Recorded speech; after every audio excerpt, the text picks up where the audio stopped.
మహాత్మా గాంధీ ఉపాధి హామీ పథకంలో కేవలం ఒక 6 గంటలో 7 గంటలో పని చేసేవాళ్ళు, అవునా? ఇప్పుడు బీజేపీ తెచ్చే కొత్త చట్టంలో 12 గంటలు పని చేయాలట.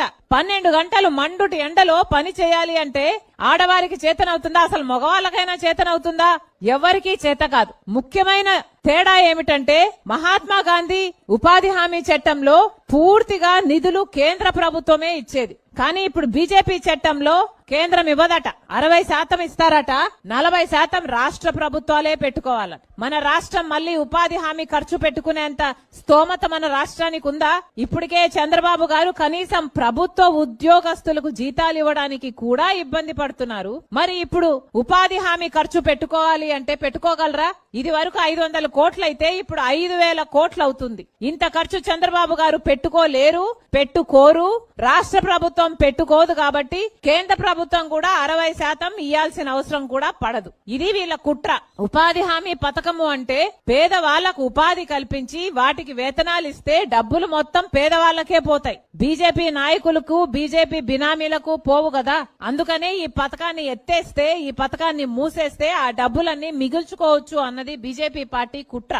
అందుకే ఈరోజు కాంగ్రెస్ పార్టీ మహాత్మా గాంధీ ఉపాధి హామీ పథకాన్ని పరిరక్షించుకోవడానికి, రక్షించుకోవడానికి మీ అందరికీ కూడా ఆసరాగా నిలబడి ఉపాధి హామీని ఎంతో మందికి మళ్లీ యథావిధిగా నడిపింపజేయడానికే కాంగ్రెస్ పార్టీ ప్రయత్నిస్తుంది. అందులో భాగమే ఈ రోజు నేను మీ దగ్గరికి రావటం జరిగింది.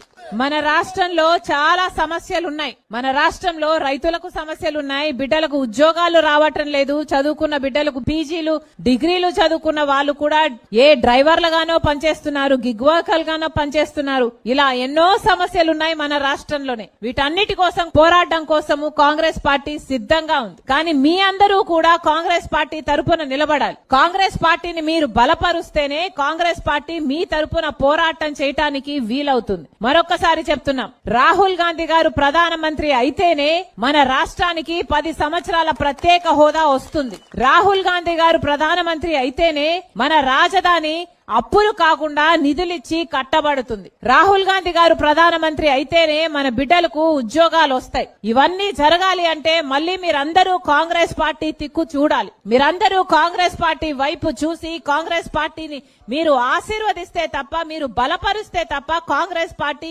మిమ్మల్ని బలపరచడానికి కానీ, మీ తరపున పోరాటం చేయడానికి కానీ వీలుండదు. మరొకసారి మీ అందరినీ అధ్యస్థిస్తున్నాం. మీ అందరూ కూడా కాంగ్రెస్ పార్టీని ఆదరించండి. మీ తరపున చేస్తున్న పోరాటం, ఉపాధి హామీ పథకాన్ని రక్షించుకోవడానికి చేస్తున్న ఈ పోరాటంలో మీరు కూడా చేయి కలపండి. ప్రతి అంశంలో కూడా కాంగ్రెస్ పార్టీ మీ వైపు ఉండి మీ తరపున పోరాటం